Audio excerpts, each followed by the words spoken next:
Hej. Jeg hedder Birte Oksja. Jeg er mindfulness-lærer og psykoterapeut. Jeg vil gerne byde dig velkommen til en serie af små videoklip, som omhandler smerte. Vi vil sammen udforske smertens væsen. Vi vil sammen lave nogle øvelser, der hjælper dig til at møde din smerte og begynde at undersøge og modtage det budskab, der ligger bag ved smerten. Vi starter med lige at komme til stede. Så prøv at sætte dig godt til rette. På en stol eller læg dig ned, hvis det er bedre. Og egentlig bare luk øjnene. Og lyt til lyden af klokken og min stemme.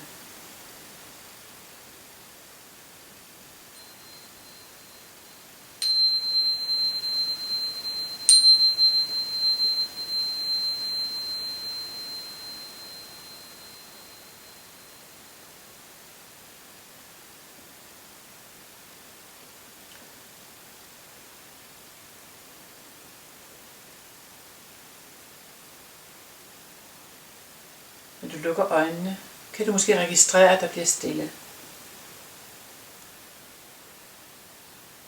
Men det er ofte kun en kort tid, der er stille, før du opdager alt det, der er inde i dig. Og lige nu vil vi have fokus på at møde det, der kommer, med en blødhed.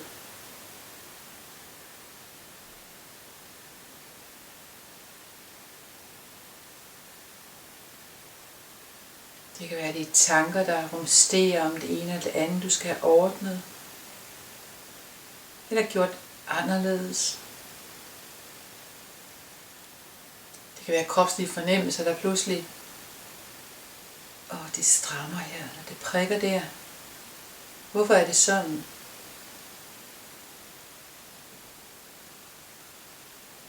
Det kan være en følelse af, nej, nu igen. Jeg mærker min krop, og det gør ondt. Så du kan møde alle de her sansninger, der kommer lige nu med en blødhed.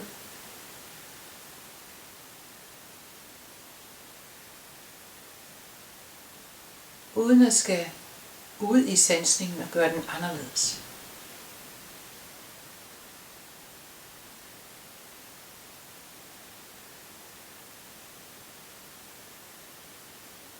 En blødhed, en accept af, det er sådan, det mærkes lige nu for dig.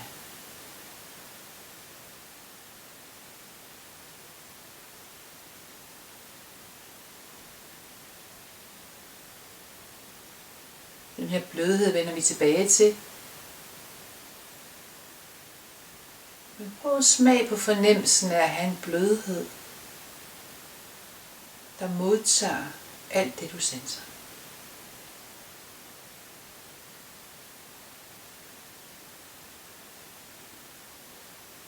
Vi ved, når vi lander på noget blødt, så føler vi os favnet, føler os modtaget, kærtegnet. Se om den sansning, du oplever, kan lande blødt i dig lige nu.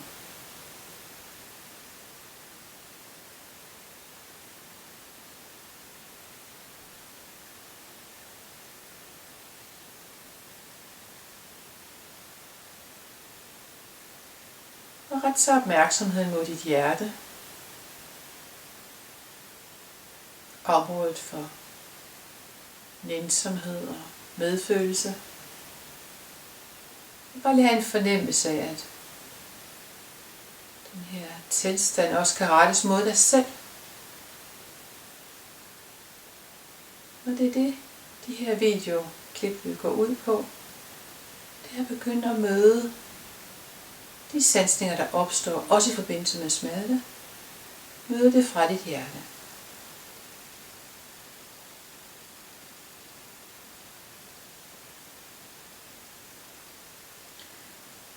Når vi om lidt går ud af øvelsen, så kan du lytte både med hjertet og med ørerne og med alle kroppens celler.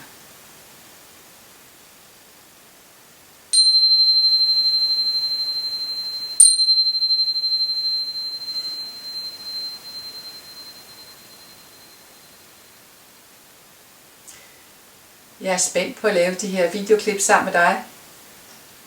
Og du må meget gerne melde tilbage, hvad du oplever undervejs. Som inspiration, som fornyelse, måske som gentagelse. Men forhåbentlig med nogle nye vinkler på, hvordan du kan møde og leve med det smerte, du oplever i dit liv. Jeg var i Indien i foråret og faldt over den her bog. Og tænkte, nej, den køber jeg ikke. For jeg tror simpelthen ikke på det. Jeg tror ikke, det er muligt, at vi kan slutte alt smerte.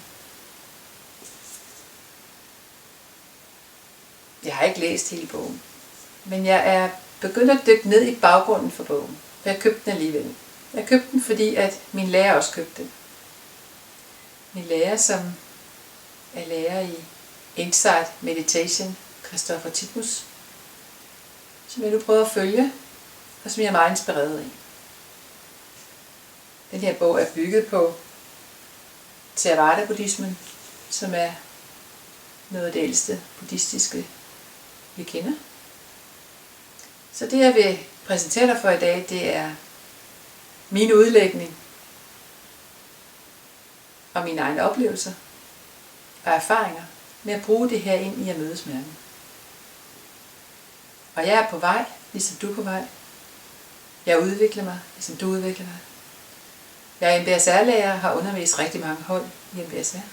Mindfulness-baseret stressreduktion. Jeg vil rigtig gerne tale ind i smerte, som også er en del af stresselementet.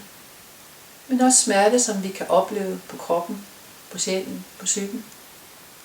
Hvordan møder vi det egentlig? Som barn var mine forældre oftest smerteramt. Ondt i ryggen, ondt i maven, ondt i benene, ondt i armene. Og det var ikke fordi, jeg tror, de beklagede sig mere end andre gjorde. Tværtimod. Jeg tror faktisk, de var den type, der ved det i sig og skulle holde det ud. For enhver pris holde det ud. Så det her med at møde smerten og undersøge og gå tæt på, det er først noget, vi faktisk med mindfulness begynder at blive klar over, vi kan drage ind i vores sundhedsvæsen. Jeg er sikker på, at vi har i tidligere tider også med vores traditioner brugt det at være med smerten. Men lige nu dykker jeg i hvert fald ned i nogle mere buddhistiske traditioner i forhold til det. Det er det, der har sagt mig mest. Det betyder ikke, at man ikke kan arbejde med smerte på andre måder. Jeg synes, det er spændende, når jeg ser mig selv i det her lys. Og tænker tilbage til, jeg tror, nogle af de første oplevelser af smerte, jeg kan huske. Som barn at blive stukket af en hveps. Det var rigtig, rigtig smertefuldt. Især fordi jeg var allergisk. Så der var et stort ståhej, som faktisk overdøvede smerten. Som på en måde kom til at fylde mere end selve smerten. Det hævede, det gjorde ondt, det ville forsvinde, ville jeg blive meget syg. Og på en måde havde jeg glemt selve smerten, fordi jeg var optaget af alt det andet. Rigtig mange, der er kommet på min MBSR-forløb, oplever, at det hjælper rigtig meget på deres smerte. At begynde at arbejde med mindfulness struktureret i en model. Og jeg vil tage essensen ud af noget af det i de her videoklip. Og langsomt føre dig ind i måder og metoder, du kan begynde at være med smerten. Både i forbindelse med kropslige øvelser, men også meditation. Og det vi skal arbejde med i dag, det er at begynde at lokalisere smerten og begynde at favne den. På den her bløde måde. Hvad vil det egentlig sige at gøre det på en blød måde? Jeg tror ikke, vi er i tvivl, når vi møder andre mennesker. Vi er godt klar over, at du er velkommen. Jeg kan godt lide dig. Det betyder rigtig meget for en kontakt. Hvorimod hvis vi siger, at jeg har travlt, jeg skal også noget andet, eller ikke lige nu, eller kunne du ikke komme på en anden måde, så ved vi også godt, at det ikke er særlig god kontakt, vi får. Det bliver i hvert fald aldrig rigtig gode venner. Så det her med at møde smerten, er på en måde det samme som at møde et andet menneske. Så evnen til at sanse og til at møde og tage imod er det samme.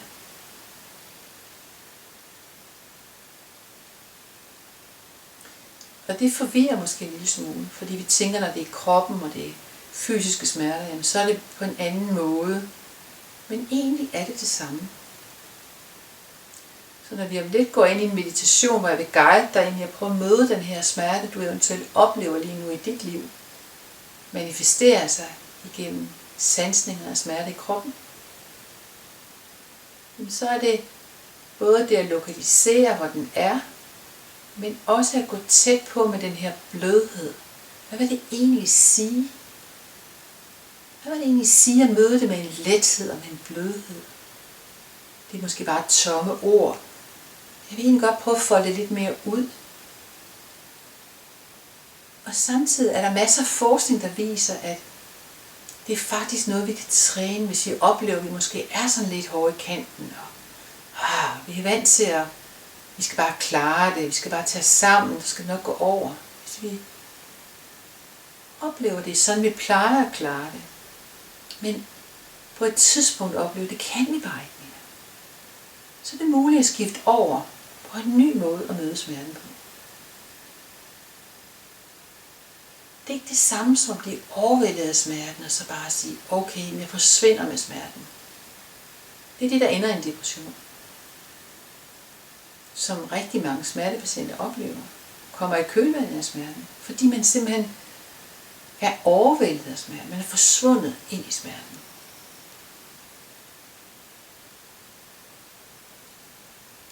Som underviser i MBSR har jeg mødt rigtig mange, som har fået det væsentligt bedre, men som også er vendt tilbage og sagt, at de har brug for fortsat at træne, fortsat at være opmærksom på, hvordan de lever deres liv. Og måske vil det være et livslangt forløb med evig træning, både fysisk og meditationstræning. Men det er også det værd. Det er værd, fordi pludselig kan smerten blive en åbning ind til en ny og forunderlig dimension, som du måske aldrig ville være kommet i kontakt med. Og derfor kan der være en indsigt at hente igennem at kontakte smerten. Det er ikke kun for, at den skal forsvinde eller blive mindre, eller du kan leve med det, men det er faktisk for, at du kan blive beriget, og du kan begynde at forstå budskabet. Hvad vil den egentlig sige dig? Og der er ikke noget mystisk eller religiøst i det her, overhovedet ikke.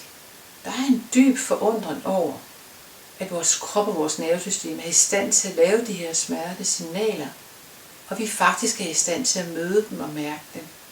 Og i det vi møder og mærker dem, så begynder vi at regulere vores smerte. Ikke at den måske forsvinder, måske at den begynder at bevæge sig. Når først det begynder at bevæge sig, så ved vi, at det er levende. Og det er smerte også. Smerte er en levende tilstand, som er påvirkelig, foranderlig og mulig at gå i dialog med. Selvom det kan føles stift og frostent og hårdt og koldt, utilnærmeligt, hvis vi bliver der længe nok, så begynder det langsomt. Med den her blødhed, jeg venter lidt endnu og ser, hvad der sker. Og det er den her tålmodighed, kan vi vente lidt længere tid. Den vil vi prøve at træne i den næste øvelse. Så lige nu prøv at lukke øjnene og indstil dig på, at vi laver en lille meditation. Jeg vil guide dig i og begynde at mærke, lokalisere og møde den her smerte med den her blødhed. Hvor kender vi det fra? Vi kender det her med, at hvis vi møder nogen, der har slået sig, eller et barn, der græder, eller hvis vi sidder med et barn, der har feber, vi kan ikke gøre noget, men vi kan sidde med en blødhed. Det er den blødhed, at vores ganske simple nærvær kan hele og favne den tilstand. Og det er ikke andet. Det er noget, du har i forvejen. Du skal ikke tvinge det frem. Du skal ikke pynte på det. Du skal ikke gøre det noget særligt. Du har det, fordi det er der. Det er det, der mærker dit liv. Det er det, der mærker, at du er her lige nu. Og den kraft kan du bruge til at mærke smerten og begynde at møde din smerte og gå i dialog med den. Luk dine øjne og lige lyt til lyden fra klokken.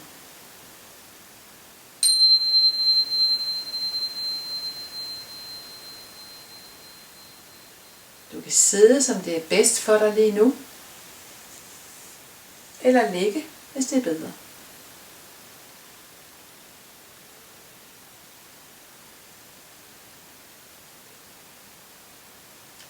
Start med at mærke kroppen. Den fysiske krop, som sidder eller ligger her.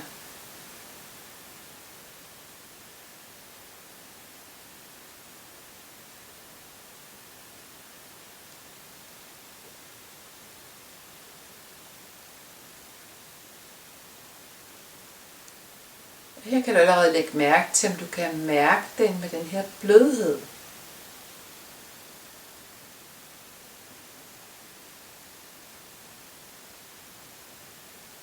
Læg mærke til tyngden af kroppen.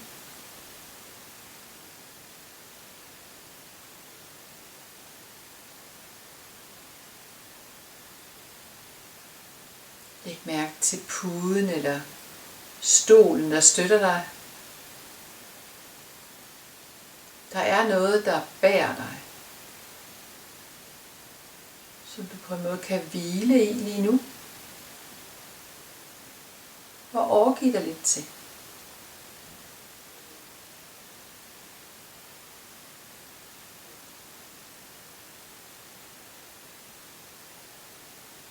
Mærk samtidig også din ryg, der bærer dig opad.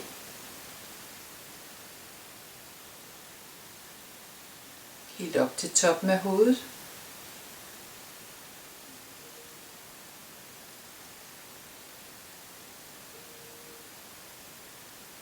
Mærk dine hænder. Luften omkring dine hænder.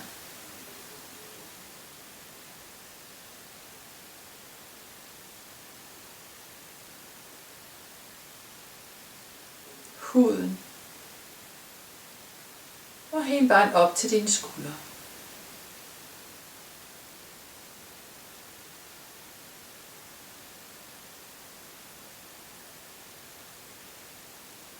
Mærk din brystkasse, din forside i mave,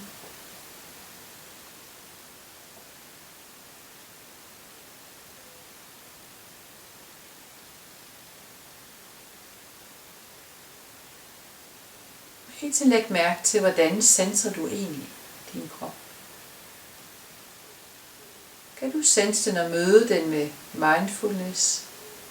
En tilstand uden at bedømme og vurdere. Men møde det med en blødhed.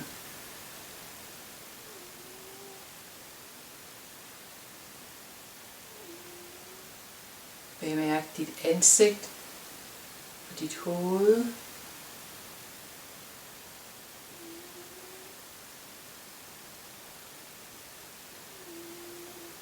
Og læg så mærke til hele kroppen. Læg mærke til hele kroppen, der sidder eller ligger her lige nu.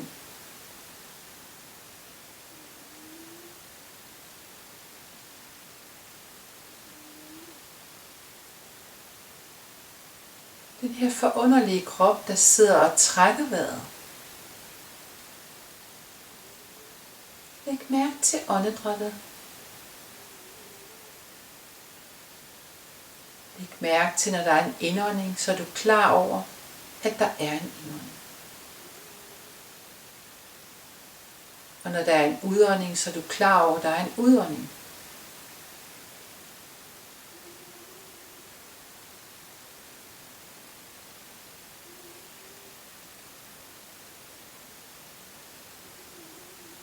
Der er en bevidsthed, der ved af, at det sker lige nu.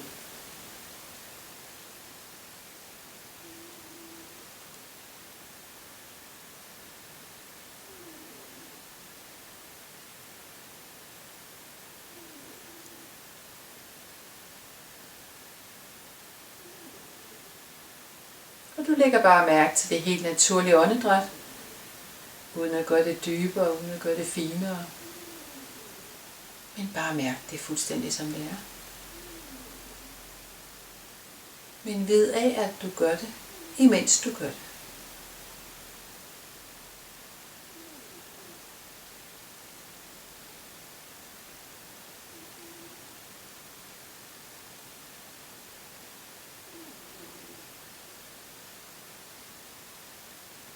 Måske oplever du kommer til at slappe lidt mere af. Det er ikke noget, du skal, men lad det ske, hvis det kommer af sig selv.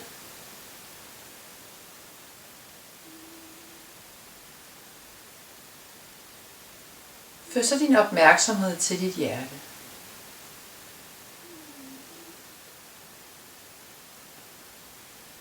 Dit hjerteområde. Området for følelser, skuffelser, sorger, glæder, forelskelse, kærlighed.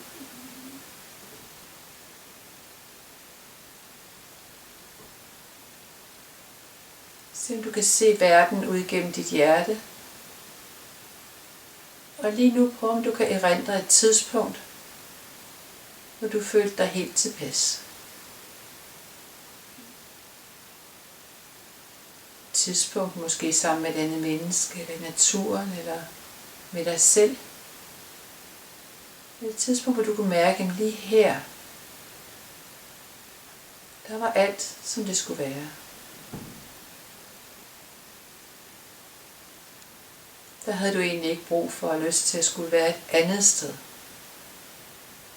Der kunne du være lige der, hvor du var. Se om du kan genskabe erindringen af den situation.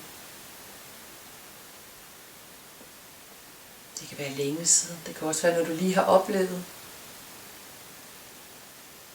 Det kan være kortvarigt eller langvarigt. Se om du kan genskabe den her tilstand af tilfredshed. Lige som det er lige der. På en måde lykke. Fordi du er der, og du ønsker dig ikke et andet sted hen.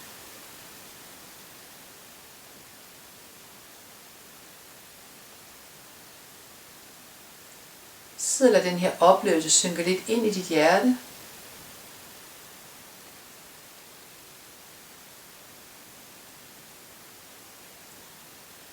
Mærk, hvordan det sansede sig. Genoplev den. Måske føler du næsten, du er der igen. Giver den en særlig resonans i kropssind. Hvordan føles det og sanses det og tage det ind?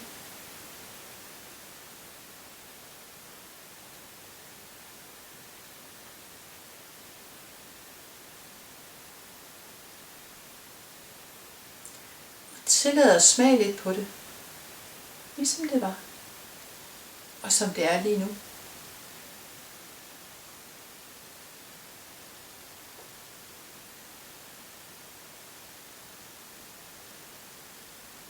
Så vi stopper oplevelsen og synker ind i den.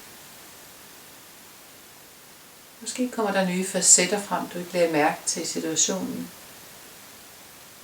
Her vil du give dig god tid.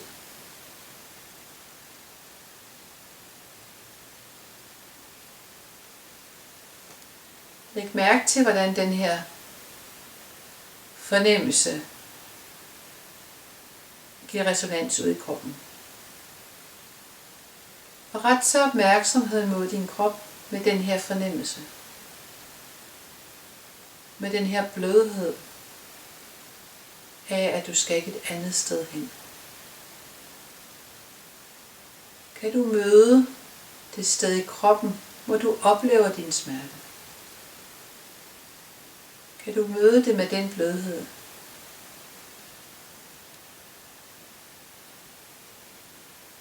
med den fornemmelse af, at du ikke behøver at gå et andet sted hen.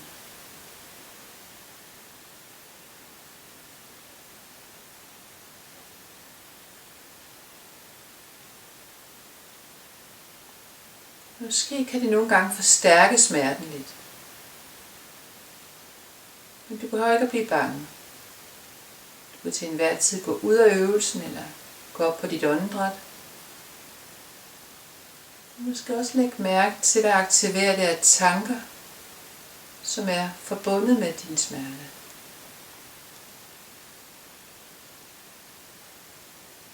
At det er en helt anden måde at møde smerten på.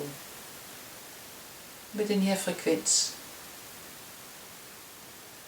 At jeg behøver ikke at skulle et andet sted hen.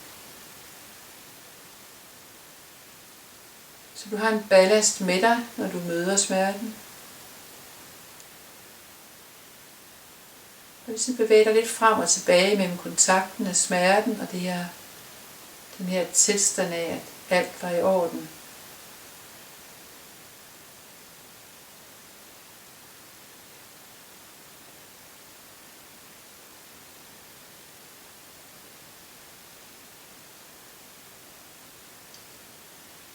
Og så langsomt begynde at favne smerten med den her fornemmelse.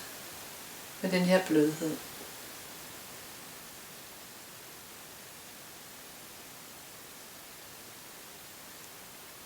Og det er ikke for at få smerten væk, eller få den til at forandre sig, men ganske enkelt for at begynde at lære den at kende.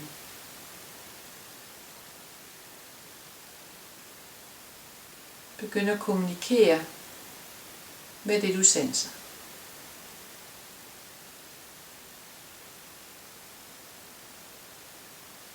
Vi gør det kort tid den her gang, og du ser om det er muligt at gå helt tæt på smerten.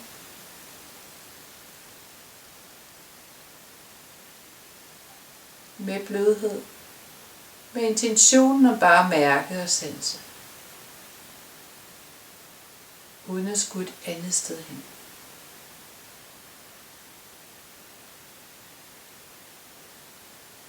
Måske du oplever, at du bliver mere blød af dig selv, når du tør mærke din smerte.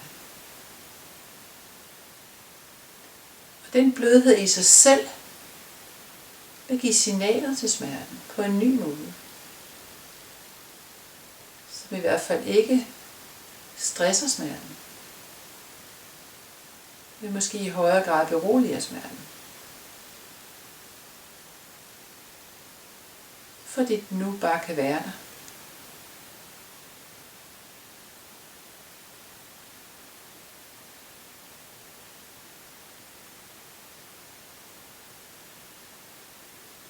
Så der er en meget stor grad af omsorg og kærlighed til dig selv, når du kan favne det du mærker, som er smertefuldt. Erkende, der er smerte. Det er vi enige om. Men det er muligt at favne det. Måske kan du ikke tage det hele på en gang. Måske kan du tage lidt af gangen.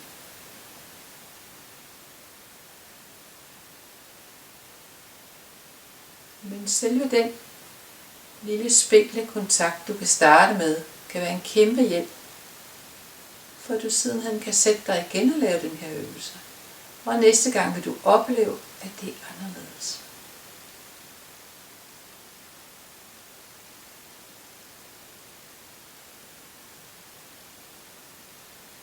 Hvis du allerede nu oplever, at det slapper mere af, så vil du vide, at en anden gang er det anderledes. Vi kan ikke vide på forhånd, hvordan det vil reagere. Hvis du nogle gange får en indsigt, en forståelse, så det er ikke sikkert, det er sådan næste gang også. Så det her er virkelig at træde helt ud i det åbne, og du ikke ved, hvad det vil fortælle dig. Men der er en dyb nysgerrighed efter at lytte ind til smerten.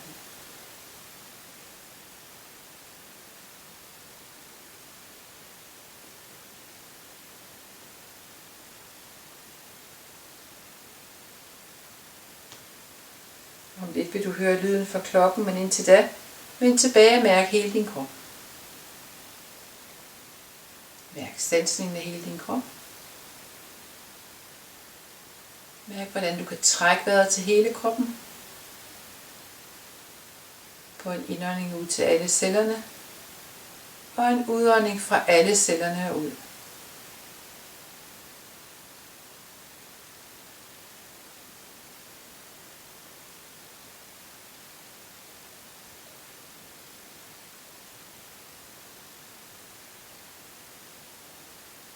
Til sidst kan du sige tak til dig selv, for du gav dig tid til at lave den her træning. Og alt det gavnlige, der kommer ud, at du laver træningen, kan du give videre til de mennesker, du møder.